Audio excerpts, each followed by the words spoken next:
You think you know what kind of man he was the moment he walked in. The suit. The way he didn't look at anyone who wasn't already looking at him. The way he moved through a room like the furniture had been arranged specifically for his convenience. You don't know yet. But Lena did. She just didn't know she was about to find out. The elementary school on Caldwell Street had been built in 1962, and it showed. The radiators knocked every morning from October through March. The hallway tiles were the color of old mustard. The gymnasium smelled like rubber mats and something that had been spilled years ago and never fully found, but the kids loved it, and that mattered more than the tiles. Lena Voss had taught 3rd grade there for 4 years. She was 29 years old, 5'4", and had a habit of keeping 2 extra granola bars in her desk drawer for students who came in without breakfast. She had learned to do that in her first semester when a boy named Daniel had fallen asleep at his desk by 10 in the morning 3 days in a row. She'd bought a box of granola bars on the way to school the next day and never stopped. She wasn't supposed to still be at Caldwell Street. She'd been accepted to a graduate program at Northwestern 2 years earlier and deferred twice. There was always a reason to stay. A class that needed her, a kid she wasn't ready to leave. A school year she thought would be different from the last one, and sometimes it was. Nobody at Caldwell Street knew much about where she'd come from. She'd grown up in Portland, she said, when people asked. She had a brother who lived out west. She didn't elaborate. She smiled in a way that made the question feel answered without being answered, and people let it go. Nobody knew. She had made sure of that. Nobody knew that the woman grading spelling tests in room 14 at 7:45 every morning was the younger sister of Owen Voss. And Owen Voss was not a man who appeared at school fundraisers or attended parent association meetings. Owen Voss did not give interviews. He did not have a public profile, a LinkedIn page, or a Wikipedia entry. What he had was a network of financial and legal infrastructure so precisely constructed that 3 separate federal investigations over the past decade had looked directly at its edges and seen nothing but clean paperwork. He was 38 years old and had more influence over the movement of money and power in the Pacific Northwest than anyone with an elected title. He had kept that entirely away from Lena since she was 22. Not because he was embarrassed by her, because she had made him promise. Just let me be a teacher, she had told him. Just let me do something that matters without it being about you. He had kept that promise for 7 years. Some promises, though, get tested. The parent-teacher conferences at Caldwell Street ran on a Tuesday in November, scheduled back-to-back from 3 in the afternoon to 7 in the evening. Lena had 9 conferences on her list that day. She got through 6 without incident. Mostly the usual things. A girl named Priya, who was doing beautifully in reading but struggling with multiplication. A boy named Tommy whose attention wandered, and whose parents needed to hear that it wasn't a character flaw. The kind of conversations she had gotten good at having with honesty and warmth at the same time. The 7th appointment was for a student named Carter Weld. Carter was not a bad kid. He was 8 years old and thought dinosaurs were the most interesting thing in the history of the planet, and he had a gap between his front teeth that made his smile look slightly mischievous, even when he was being perfectly sincere. He was also struggling, not because he wasn't smart. He was very smart. But something at home had been off for months, and Lena had watched it play out in his work. Less focus. More time staring at the window. A few more trips to the nurse's office with stomach aches that were almost certainly not stomach aches. She had asked him once, quietly, at the end of the school day, while she was straightening desks, if everything was okay at home. He had shrugged in that particular way that 8-year-olds shrug when the answer is no, and they don't have words for it yet.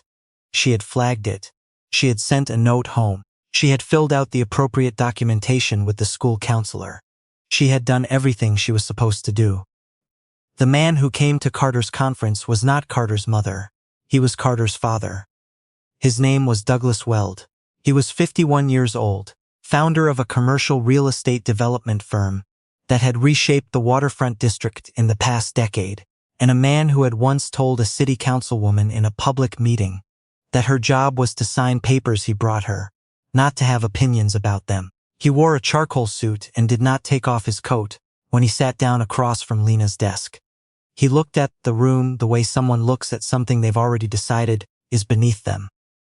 The construction paper projects on the wall, the spelling word chart, the beanbag reading corner in the back. Lena smiled and offered her hand. He shook it without looking at her. She explained Carter's strengths first, as she always did. The dinosaur enthusiasm, the verbal intelligence, the way he lit up during science units.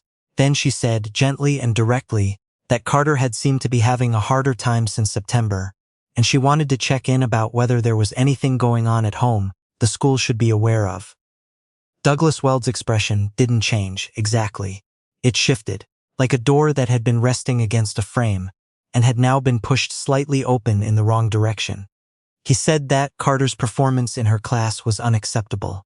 He said the word unacceptable, the way you'd use it to describe a steak that came out wrong at a restaurant, not a child. He said that Carter needed to be performing at a higher level, and that it was Lena's job to make sure that happened.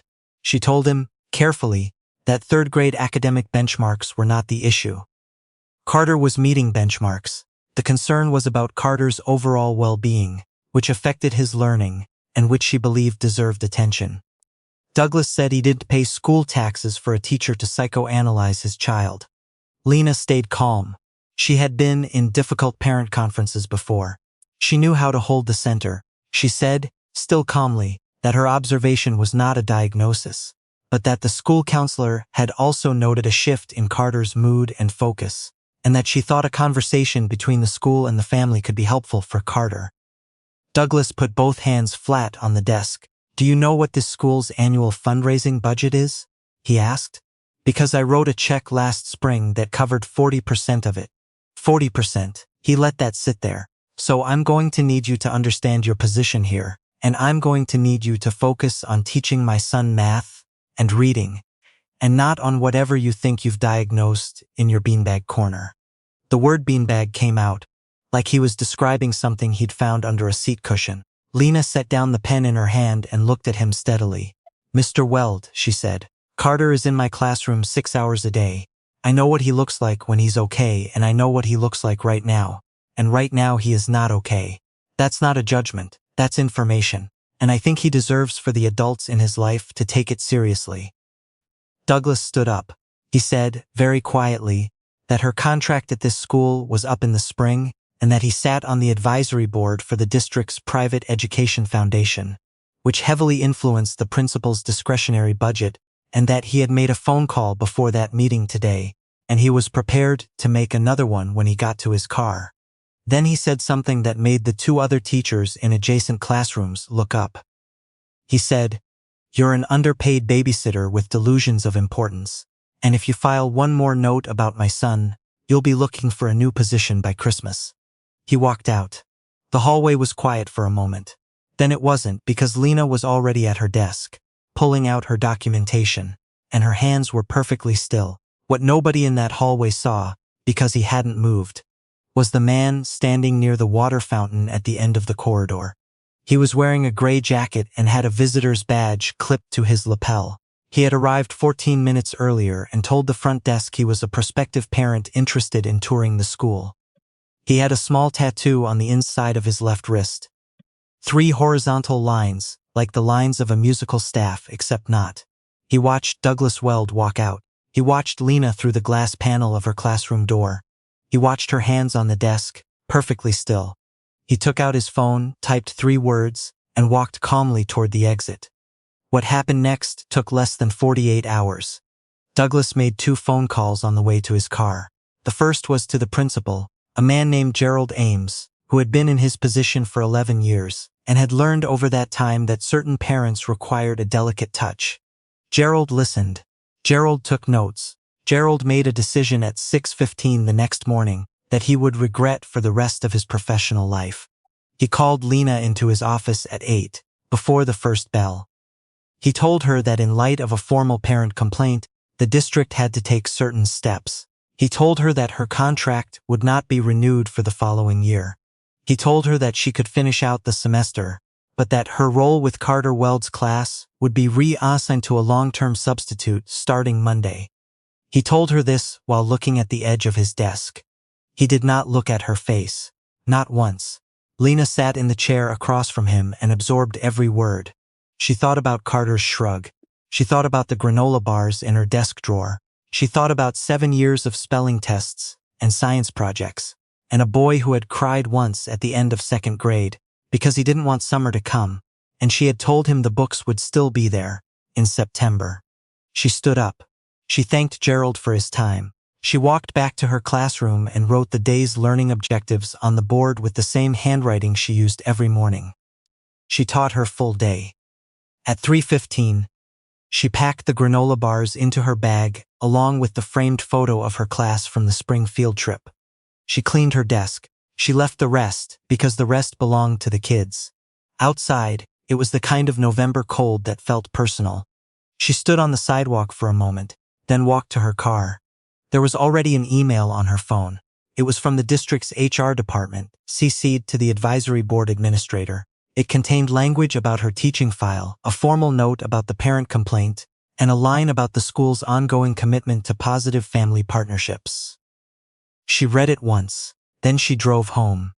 She sat at her kitchen table for a long time without turning on the lights. She had worked for 4 years to be exactly who she was in that classroom. Not famous, not important in any way the world kept track of. Just present, just useful, just the person a kid with no breakfast could come to, or a kid who didn't have words for what was wrong at home. She had chosen this, and it had been taken from her in a 40-minute parent conference and 1 phone call. She sat with that for a long time. Then she went to her closet. Behind her winter coats, on the shelf above the boots she never wore, there was a phone in a gray case that she charged twice a year. She took it down. The charge was at 61%. She dialed a number she had not dialed in 3 years. Owen answered on the second ring. She heard him exhale before he spoke. "I know," he said. "I was there." She didn't say anything for a moment. "You were at my school?" she said. "Not in your room." He paused. "I heard what he said in the hallway." She closed her eyes. She knew what that meant. She had always known, in the back of the part of her brain she didn't like to visit, that Owen kept a certain kind of watch over her. Not intrusive, not visible, just present, the way a current is present beneath still water. She said quietly, "I don't know what I'm asking you for, I just needed you to know." "I know," Owen said again. His voice was the calmest thing she had heard all day. "Go to sleep, Lena, I'll make some calls." She set the phone on the table. She didn't ask what kind of calls. She had not asked that in 7 years, and she was not going to start now. She went to bed. She slept, which surprised her, and which probably shouldn't have, because she had done her part, and now something else was in motion, and there was nothing left for her to do tonight. By the time she woke up, the calls had already been made. Douglas Weld found out at breakfast. He was at the table in the kitchen of his home in the Eastmoreland neighborhood, reading a news alert on his phone, when his financial advisor called. Douglas let it go to voicemail. His financial advisor called again immediately. Douglas answered. The conversation lasted 4 minutes. Douglas spent the last 2 of them standing. His 2 primary business accounts at First Pacific Commerce had been flagged for a compliance review by a third-party auditor. The review had been triggered by an anonymous report filed the previous afternoon. The accounts were not frozen, the advisor said, but they would be inaccessible for a period of up to 30 business days while the review was processed, per the bank's fiduciary protocol. Douglas called his attorney. His attorney was in a meeting and could not be reached. He called his secondary attorney, the one he used for things he didn't discuss with his primary attorney. That attorney answered but said very little. He said, "I think it would be better if we spoke in person." Then he said he was available at 3 but not before. He said nothing else and ended the call. Douglas put his phone face down on the table. He poured a second cup of coffee. He was not a man given to fear. He had been in difficult situations before. He had made problems disappear that should not have been disappearable. He was not afraid. What he was, though he did not use this word, was aware. For the first time in a long time, he was aware that something was happening that he had not planned and could not immediately identify. The second thing happened at 11 that morning. A story appeared on a local news site, published under a byline he didn't recognize. It detailed a pattern of complaints filed by former employees of Weld Development Group over the past 8 years. The complaints had never been covered because they had never been compiled in one place before. Now they were compiled, with dates, with names, with documentation that seemed to have been organized by someone who knew exactly what they were looking for. Douglas called his PR firm. His PR firm told him, carefully, that they had received a call that morning from an editor at a regional paper who had been given what appeared to be a significant amount of additional documentation and was planning to publish a follow-up piece. The PR firm said they needed to discuss their options. They said the word options in the way people say it when they mean that some of the options are very bad. At 1 p.m, Douglas drove to his club. He needed to think in a room where other people understood how the world actually worked. His card was declined at the door. Not his credit card, his membership card. The woman at the desk said she was sorry, that there appeared to be an issue with his account status, that she would need to reach someone in membership to clarify. She said this quietly and professionally and did not make eye contact.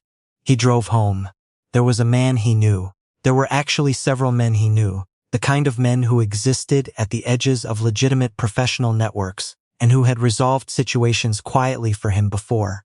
He called one. The man answered. Douglas explained what he needed, which was information about who had filed the compliance report and who had given the documentation to the press. The man on the phone was quiet for a moment. Then he asked one question. "Does this have anything to do with a teacher named Voss?" he asked. Douglas said yes. The man said, "Then I can't help you with this." Douglas asked why. The man said, "Because I don't go near anything that touches Owen Voss." He paused. "Nobody does. Not for any number you could say out loud." Douglas said he didn't know what that meant. The man said, in the manner of someone closing a door, "It means you need to figure out what you did and who you did it to. And then you need to start thinking about the version of your future that doesn't involve fixing this. Because there isn't a version where you fix this." He hung up. Douglas sat in his car in the driveway of his house and stared at the garage door for a long time. At 6 p.m, 2 men in plain clothes knocked on his front door. They showed badges. They explained politely that there were some questions the district attorney's office would like to ask regarding certain financial disclosures related to Weld Development Group's T19 waterfront contracts. They were not arresting him. They were inviting him to come speak with them voluntarily. They said the word voluntarily in the same tone the man at the club had used the word options. Douglas Weld did not sleep that night. 3 weeks later, he was indicted on 7 counts of financial fraud related to a series of city contracts that, once examined properly, revealed a pattern of bid manipulation going back 11 years. The documentation had been compiled by a forensic accountant who had been hired anonymously and delivered to the district attorney's office in a box that arrived by courier with no return address. Gerald Ames, who had let Douglas Weld's phone call determine the future of the best teacher his school had seen in a decade, resigned from his position in December. He said it was for personal reasons. He was currently working as an administrative consultant for a curriculum company that primarily served rural school districts, at roughly a third of his previous salary. Lena found out about Gerald's resignation on a Wednesday morning in January. She was sitting in a different classroom in a different building in a charter school on the east side that had reached out to her in early December. After a former colleague had passed along her name. The school was smaller. The budget was tighter. The supply closet was a converted coat room with a sticky door. She had said yes before they finished the sentence. She was at her desk at 7:40 in the morning, grading a set of nature journal entries, an assignment she had invented and brought with her, because the kids at this school had as much to say as any kids she had ever taught. And they needed somewhere to say it. Her phone buzzed. It was a text from Owen. It said, "Did you see the news?" She put the phone face down and went back to the journals. She read one from a girl named Bex, who had written 2 full pages about a crow she had seen, sitting on a parking meter, and the moral questions she believed the crow might have been grappling with. She read one from a boy named Finn who had written one sentence that said, "The sky is bigger in winter because there are no leaves in the way," and then drawn a very precise diagram of a bare oak tree with the branches labeled. She picked up her red pen and wrote, "Finn, this is one of the most interesting ideas I have heard this year.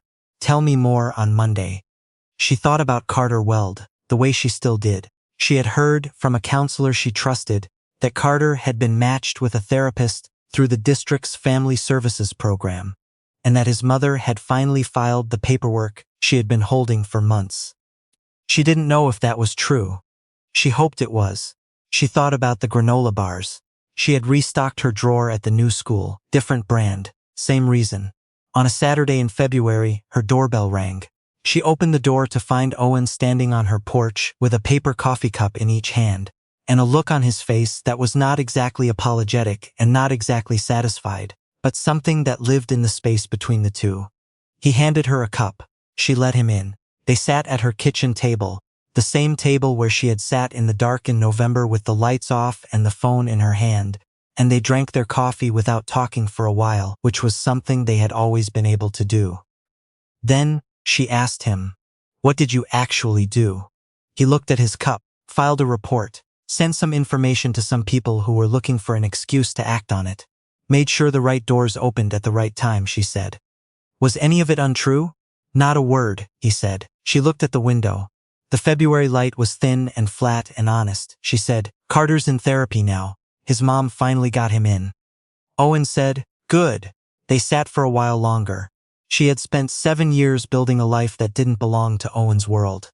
She had built it out of paper-covered bulletin boards and early mornings, and the specific patience required to watch a child understand something for the first time. It was small. As the world calculated things, it was invisible to the people who tracked power and money and influence. But it was hers.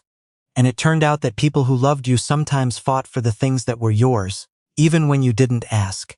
Even when you had made them promise not to. She picked up her cup. "You know you can't keep doing this," she said. He smiled, very slightly. "I know," he said. He did not say he would stop. She did not ask him to. Some things you hold on to and some things you let be what they are. The crow on the parking meter. The bare oak with its labeled branches. The 8-year-old who looks out a window and you know, without asking, that something is wrong. The quietest presence in a room is rarely the weakest one. It is usually the one that has already decided what it will do, and is simply waiting for the moment to do it.